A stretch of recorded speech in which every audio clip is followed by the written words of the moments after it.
할렐루야. 네, 오늘 금요일 밤에 기도하기 위해서, 말씀 듣기 위해서 오신 여러분들 예수 그리스도의 이름으로 진심으로 환영하고 또 축복합니다. 우리 옆에 있는 분들을 서로 좀 축복하면 좋을 것 같습니다. 은혜의 밤이 되기를 바랍니다 하고 서로 한번 축복하겠습니다. 네, 은혜의 밤이 되기를 바랍니다. 네, 오늘 특별히 방학이라서 그런지 이곳저곳에 학생들이 또 보이는데요, 우리 진심으로 우리 청소년들, 또 학생들, 초등학생들, 또 뒤쪽에 있는 미취학 우리 학생들까지 축복합니다. 지난주일은 우리 북한 선교를 하시는 권바울 목사님께서 말씀을 전해 주셨고요, 그 전주에 제가 다니엘서를 가지고 말씀을 전했는데 계속해서 다니엘서를 저와 함께 조금씩 공부하면서 하나님의 음성을 듣기를 원합니다. 벌써 2주 전이니까 여러분들 좀 다니엘서가 기억이 잘 안 나실 것 같습니다. 다니엘 1장 1절 말씀을 다시 한번 좀 볼 필요가 있을 것 같습니다. 자, 다니엘 1장 1절 2절 말씀을 우리 다시 한번 2주 전에 읽었던 말씀인데 함께 좀 살펴보기 원합니다. 함께 봉독할까요?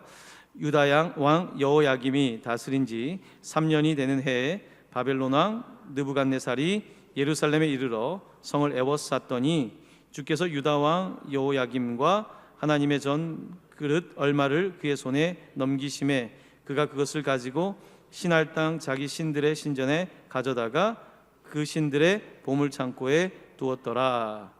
아멘. 여호야김이라고 하는 왕이 다스린 지 3년째 되던 때에 바벨론 왕 느부갓네살이 예루살렘을 침공했고, 그리고 하나님의 성전에서 사용하는 그릇들을 가지고 갔다라고 다니엘서는 시작하고 있습니다. 여호야김, 우리가 하나님을 여호와라고 부르죠. 여호야김이라고 하는 것은 하나님께서 세워준다는 뜻입니다. 하나님께서 세워주는 이 여호야김이라고 하는 이름을 가지고 있지만 정치적으로 그는 하나님이 세운 왕이 아니라 애굽이 세운 왕이었습니다. 이름은 여호야라고 하는, 여호야김이라고 하는 이름을 가지고 있지만 그는 애굽의 왕이 정치적인 상황에서 세운 왕입니다. 자, 그가 하나님을 의지하지 않고 다른 권력을 의지하고 있을 때에 바벨론의 가장 강력했던 왕이었던 느부갓네살, 느보라고 하는 신을 섬기는 이 느부갓네살이 예루살렘을 침공하게 되었습니다. 그리고 그들이 하나님의 전에서 사용하는 그릇들을 가지고, 자, 2절에 보면 우리가 좀 익숙하게 듣는 단어가 있습니다. 어느 땅에 도착했냐면 어느 땅입니까? 신할 땅에 도착했다고 되어 있습니다. 자, 오늘 다니엘서를 읽고 있는데 창세기 11장으로 한번 여러분 성경책을 펴보시길 바랍니다. 창세기 11장 보시면 제가 1절과 2절 말씀을 읽다 보면 신할이라는 단어가 등장하게 될 겁니다. 온 땅의 언어가 하나요 말이 하나였더라. 이에 그들이 동방으로 옮기다가 어디요? 신할 평지를 만나 거기 거류하며, 제가 계속 읽겠습니다. 서로 말하되 자 벽돌을 만들어 견고히 굽자 하고 이에 벽돌로 돌을 대신하여 역청으로 진흙을 대신하고, 또 말하되 자 성읍과 탑을 건설하여 그 탑 꼭대기를 하늘에 닿게 하여 우리 이름을 내고 온 지면에 흩어짐을 면하자 하였더니. 자, 오늘 다니엘서와 창세기 바벨탑 사건은 이 신할이라고 하는 곳에서 이루어지고 있는 것을 보게 됩니다. 바벨론 그리고 바벨탑 사건. 바벨이라고 하는 뜻은 혼동된 소리라는 뜻입니다. 혼동된 소리. 하나님께서 에덴을 창조하시고 하나님께서는 사람들에게 복을 주셨는데 범죄한 사람들은 에덴의 동쪽으로 이동하게 됩니다. 에덴의 동쪽으로 이동하다가 그들이 도착한 곳이 신할 평지라고 하는 곳입니다. 바로 그곳에서 그들이 높은 탑을 쌓기 시작합니다. 높은 건물을 지으면서, 자, 우리가 정말 높이 쌓을 수 있을 만한 최고의 건축물을 만들자 하면서 그들이 가지고 있었던 건축 과학적인 지식을 동원해서 건물을 짓고 있는 장면입니다. 그때 하나님께서는 그들이 하나님에게 도달하려고 하는 모습을 보시면서 그들의 언어를 흩으셨습니다. 그래서 바벨이라고 하는 뜻은 혼동된 소리라고 하는 뜻입니다. 자, 그런 바벨 지역의 신할 평지에 바벨론 제국이 등장하게 된 것입니다. 이 바벨론 제국은 상당히 강력한 제국이었습니다. 특별히 느부갓네살은 굉장히 강력한 왕이었습니다. 그에게 늘 자랑은 내가 믿는 신이 어떤 민족의 신보다 세다는 것이었습니다. 특별히 강하기로 이름난, 강성으로 이름난 이 유다 지파의 여호와라고 하는 이름까지도 그는 위에 올라가려고 했던 그런 왕이었습니다. 바로 그의 시대 가운데에 예루살렘은 멸망하게 된 것입니다. 그리고 그 가운데에서 괜찮은 사람들, 귀족들, 그리고 그들의 자녀들을 데리고 바벨론으로 데려간 것입니다. 자, 그들 가운데에 다니엘과 세 친구가 있었다고 성경은 기록하고 있습니다. 다니엘이라고 하는 이름, 엘, 하나님이란 뜻이죠. 다니엘이라고 하는 뜻은 하나님은 판단하신다, 하나님은 재판관이시다, 그런 뜻을 가지고 있습니다. 이 다니엘이라고 하는 이름을 가진 이 다니엘과 또한 그의 친구들이 이제 바벨론에 끌려가게 됐는데 3년 동안 그 왕실 학교에 들어가게 됩니다. 이곳에서 그들이 교육을 받습니다. 어떤 교육을 받냐면 유다 교육이 아니라 바벨론 교육을 시킵니다. 그들이 바벨론화 될 수 있도록 당시에 가장 영재에 해당하는 이 아이들을 데려다가 바벨론의 문화와 언어를 가르쳐서 그들이 사용할 수 있는 하나의 지식인들로 그렇게 사용하고자 했던 것입니다. 자, 그런데 이렇게 좋은 기회를 맞이한 다니엘과 그 세 친구는 그런데 그 가운데 뜻을 정합니다. 어떤 뜻을 정하게 되냐면 8절 말씀인데 8절 말씀 우리 함께 봉독하겠습니다. 다니엘은 뜻을 정하여 왕의 음식과 그가 마시는 포도주로 자기를 더럽히지 아니하리라 하고 자기를 더럽히지 아니하도록 환관장에게 구하니 9절도 읽습니다. 하나님이 다니엘로 하여금 환관장에게 은혜와 긍휼을 얻게 하신지라. 아멘. 다니엘이 뜻을 정했습니다. 왕이 주는 음식과 포도주로 자기를 더럽히지 않겠다고 결정한 것입니다. 자, 그때 환관장이 두려움을 빠집니다.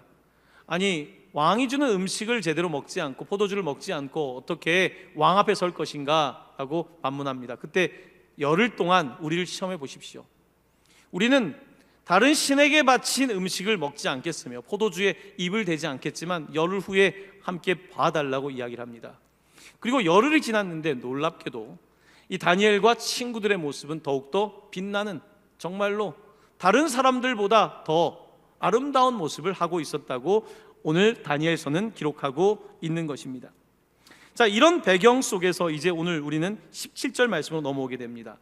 자, 17절 말씀을 읽기 전에 여러분 좀 덥지 않으세요? 괜찮으세요? 저만 덥습니까? 네, 저는 히터를 조금만 꺼주시면 좋을 것 같습니다. 네. 17절 말씀인데요. 자, 3년 동안 교육을 받은 다니엘 그리고 그 친구들에게 어떤 일이 벌어지게 되었을까요? 우리 먼저 17절 말씀을 함께 봉독합니다. 하나님이 이 네 소년에게 학문을 주시고 모든 서적을 깨닫게 하시고 지혜를 주셨으니 다니엘은 또 모든 환상과 꿈을 깨달아 알더라. 아멘. 네 소년에게 학문을 주셨다. 네. 그러니까 글씨를 읽고 공부하는 학문을 깨닫게 하셨고 또한 모든 서적을 상당히 공부를 잘하고 3년 동안 어마어마한 양의 독서를 통해서 바벨론의 문화와 그 근동 지방에 있는 것들을 다 익히게 해서 그들이 공부를 굉장히 잘했고 또한 지혜도 얻었다고 합니다. 자, 그런데 17절 말씀에 우리가 빠뜨리지 말아야 될 단어가 있습니다. 자, 그렇게 공부를 잘하는 사람이었다라는 것만이 아니라 17절 이하에 보시면 다니엘은 또 무엇을요? 모든 환상과 꿈을 깨달아 알더라. 단순히 공부를 잘해서 지식이 많고 서적을 많이 가진 정보 제공자가 아니라 그는 환상과 꿈을 깨달아 알았다고 말씀하고 있습니다. 환상과 꿈을 안다는 것은 신적인 능력을 뜻하는 것입니다. 신적인 능력이라고 하는 것은 그가 마술을 하는 사람이 아니라 신의 그 생각을, 미래에 대해서 볼 줄 아는 사람이었다는 것입니다. 그가 환상과 꿈을 깨달아 알았다고 기록하고 있습니다. 여러분은 어떻습니까? 우리가 어린 시절에 우리 대한민국은 공부를 강조하잖아요. 여러분 다 부모님들은 자녀들이 공부 잘하는 거를 원하죠. 또 여기 있는 학생들도 공부 잘하고 싶잖아요. 자, 다니엘이 내 새 친구는 공부를 잘했습니다. 자, 그런데 공부를 잘하는 것만이 인생의 다는 아닙니다. 다니엘에게 있었던 또 다른 면, 환상과 꿈을 깨달아 알았다는 것입니다. 하나님의 목적, 하나님께서 이끄시는 역사, 하나님이 보여주시는 미래, 이런 것들을 깨달아 알았다는 것입니다. 여러분, 그저 내가 어떤 분야의 공부를 잘하는 것이 나에게는 유익할지 모르겠지만 하나님께는 무슨 유익이겠습니까? 하나님이 주시는 환상과 꿈, 하나님은 왜 내 인생을 만드셨을까? 하나님은 2019년도의 역사를 어떻게 이끌고 계신가? 앞으로 2030년이 되고 40년이 되면 어떠한 시대가 열릴까? 하나님께서는 다니엘과 같은 사람을 통해서 미래에 관한 환상을 말씀하게 하셨습니다. 다니엘과 비슷한 인물이 바로 창세기에 나오는 요셉입니다. 요셉도 바로 밑에 신하였죠. 요셉이 꿈을 해석하는 능력을 갖습니다. 환상을 해석하는 능력을 갖습니다. 그래서 바로가 그를 중용하게 됩니다. 국무총리의 자리까지 올라가게 됩니다. 왜냐하면 미래를 예측할 수 없는 왕에게 이 요셉 같은 인물은, 다니엘 같은 인물은 반드시 필요했던 사람입니다. 여러분들이 회사에서, 내가 회사를 운영하고 있다면 여러분 공부 잘하는 사람도 필요하지만 정말 필요한 사람은 누굽니까? 미래 계획을 할 수 있는 부서입니다. 미래기획부, 미래를 컨설팅 할 수 있는 사람, 앞으로 어떻게 시장이 변화되는지, 어떻게 역사가 흘러가고 있는지, 국제정세는 어떻게 바뀔 것인지, 그리고 이 모든 과정 속에서 하나님은 어디에 계신지, 이것을 말할 수 있는 사람, 볼 수 있는 사람이 정말 필요한 거예요. 바로 요셉과 다니엘은 그런 사람이었습니다. 사랑하는 성도 여러분, 우리가 지식인으로 끝나는 것이 아니라 영감 있는 사람이 되기를 간절히 축원합니다. 내 분야에 기술이 좋은 기술자가 될 뿐만 아니라 그 이상으로 하나님께서는 나에게 무엇을 요구하고 계시는지에 대해서 눈뜨는 사람. 우리 학생들이 공부할 때 그냥 공부 잘하는 것, 내가 어떤 대학에 들어가는 것이 목적이 아니라 그 이상의 하나님은 나에게 어떤 환상과 꿈을 주시는가, 여기에까지 눈을 뜰 수 있는 사람, 바로 다니엘과 그의 친구들이었습니다. 하나님은 그에게 그 능력을 주셨어요. 그 능력은 어디서 얻었을까요? 여러분, 책을 많이 읽는다고 그 능력을 얻었을까요? 열심히 공부했기 때문에 됐을까요? 열심히 공부하면 공부 잘하는 사람은 될 수 있지만 환상과 꿈은 도대체 어떻게 알 수 있을까요? 다니엘은 도대체 어떻게 이렇게 환상과 꿈을 깨달아 알게 되었을까요? 그는 느부갓네살 왕 앞에 서기 위해서 살진 않았습니다. 내가 바벨론 땅에 잘 먹고 잘 살기 위해서 살았던 사람이 아닙니다. 왕의 명령을 거부하고 그 음식을 거부하고 그리고 예루살렘을 향하여 기도했던 사람이었습니다. 환상과 꿈을 깨닫기 위해서는 한 가지 방법밖에 없습니다. 그것은 기도입니다. 기도입니다. 책을 통해서 지식을 얻을 수 있고 우리가 검색을 통해서 나름대로의 정보를 얻을 수 있지만 어떻게 이 우주와 역사를 이끄시는 하나님의 뜻을 알 수 있겠습니까? 그래서 기도입니다. 세계의 역사뿐만 아니라 나 개인의 삶도 기도가 아니고서는 도대체 하나님이 왜 나를 만드셨는지, 하나님은 나에게 어떤 목적을 가지고 계신지를 알 수 있는 방법은 없습니다.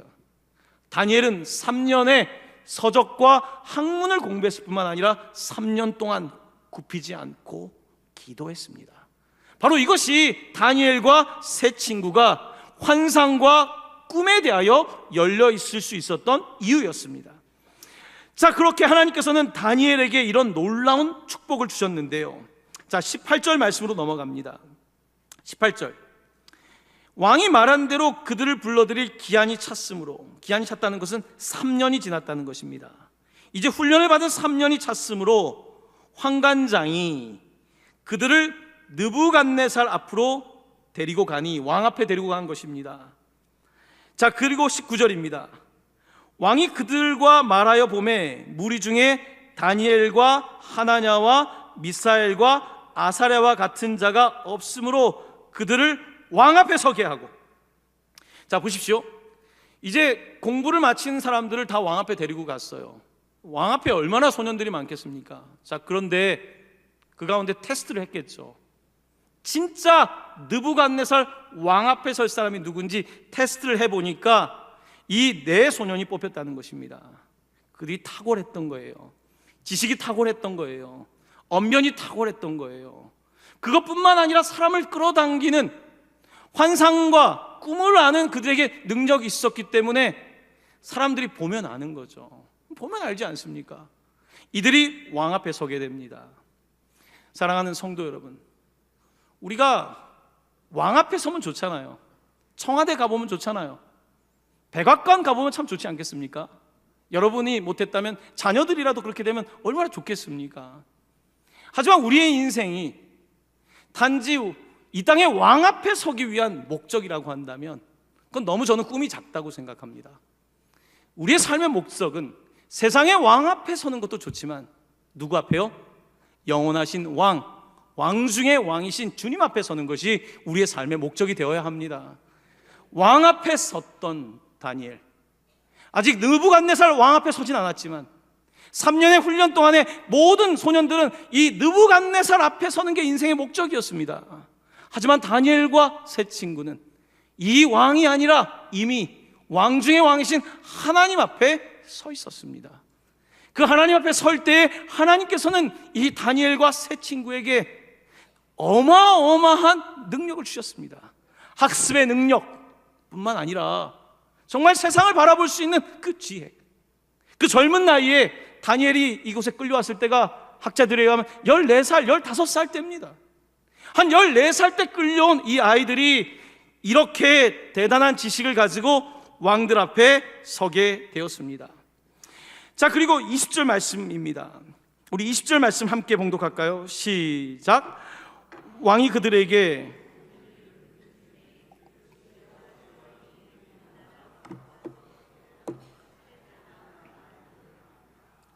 자, 20절 보십시오. 이제 왕 앞에 갔습니다. 왕이 그들에게 뭘 물어봅니까? 모든 일을 물어봤습니다. 여러분, 면접관이 아무거나 물어보면 되지 않습니까? 여러분, 21세기는 내가 딱 준비한 것만 가지고 가서 답변하는 시대는 아닐 겁니다. 내가 요 시험 공부만 해가지고 왕 앞에 서려고 생각하는 분들은 포기하셔야 될 겁니다. 21세기에 왕 앞에 서려면요, 뭘 물어도 답변할 수 있어야 됩니다. 여기 왕 앞에 설 사람이 있어요? 왕 앞에 서려면 그 정도는 돼야죠. 그렇죠? 자, 그런데 이 다니엘이, 이 세 친구가 여러분 포로로 끌려갔어요. 더 열심히 했겠습니까? 안 했겠습니까? 더 열심히 했죠. 열심히 안 하겠습니까? 여러분, 열심히 했죠. 당연히. 지금 포로로 끌려갔어요. 내 나라가 멸망하는 걸 봤어요. 이 상황 속에서 이 상황이 이들을 얼마나 철저한 사람들을 만들었겠습니까? 신앙을 붙잡고 왕 앞에 섰을 때 막 다 물어봅니다. 다니엘과 세 친구가 다 답변합니다. 자, 그런데 그 지혜와 총명이 온 나라 박수와 술객, 여기서 박수라고 하는 단어는 제가 지난번에 동방박사 말씀드렸죠. 여기서 박수라고 하는 단어는 동방박사들처럼 박사들을 말합니다. 천문학을 알고 나름대로 지식을 가지고 있는 박수와 술객보다 몇 배나? 10배나 10배나 나은 줄을 아니라. 다니엘의 IQ는 얼마였을까요? 다니엘의 IQ 얼마였을까요, 여러분? 어느 정도면 이렇게 합니까? 많은 사람들은 이렇게 이야기합니다. 다니엘은 태어날 때부터 머리가 좋아서 그렇다고. 머리가 좋은 사람만 느부갓네살 왕 앞에 섭니까? 태어날 때부터 부모님에게 지능을 물려받은 사람만 왕 앞에 선다고 생각하십니까? 여러분, 그것은 그렇지 않습니다. 왕 앞에 선다는 것은요, 내 IQ로 서는 것이 아닙니다. 왕 앞에 서기 위해서 다니엘이 물론 부모님께 받은 것도 있지만요, 그의 철저했던 삶, 정말로 세상의 왕이 아니라 하나님 앞에 섰던, 코람데오 하나님 앞에 섰던 그의 삶, 이것이 다니엘이라고 하는 사람을 그렇게 만든 거예요. 그 친구들 그렇게 만든 거예요. 여러분, 머리 좋은 사람이 꼭 성공한다고 생각하십니까? 그렇지 않습니다. 세상에 여러분 보십시오. 머리 좋은 사람이 꼭 성공하지 않습니다. 세상에 처세술이 좋은 사람이 꼭 성공하지 않습니다. 누가 성공하는가? 오늘 본문 우리가 앞쪽에 읽었는데 뜻을 정한 사람이 성공합니다. 뜻을 정한 사람. 여러분 어떤 뜻을 정했습니까? 여러분 뜻을 정한 사람, 뜻을 정하면 그 뜻을 놓지 않습니다. 어떤 시련이 와도 뜻을 정했기 때문에 붙잡습니다. 그 사람이 성공하는 거예요. IQ가 높아서 왕 앞에 서는 것이 아니라는 말씀입니다. 뜻을 정해야 돼요. 뜻, 하나님을 향한 뜻, 하나님이 우리를 향한 계획, 여기에 눈을 뜨기 시작할 때 우리의 삶에는 이제 막 에너지가 생겨나는 거예요. 아니 그냥 성적을 잘 받기 위해서는 1시간 공부하기도 어려운데요, 뜻을 정하고 공부하면 15시간을 공부해도 할 수 있습니다. 그게 사람이에요. 내가 정말 마음을 정하고 정말 좋아하는 것이 생기고 이 목적이 하나님과 관련된다면 15시간이라 20시간을 할 수도 있는 거예요. IQ를 능가할 수 있는, 내가 부모님께 받은 재능을 능가할 수 있는 힘이 하나님께로부터 공급되는 것입니다. 그런 하나님을 믿으십니까? 하나님은 그런 분이세요. 제가 설교 때 종종 말씀드리지 않습니까? 제가 IQ 검사에서 충격받았다고 여러분 제 IQ 다 아시죠? 이제 제가 하도 이야기해서 저 IQ가 요거예요.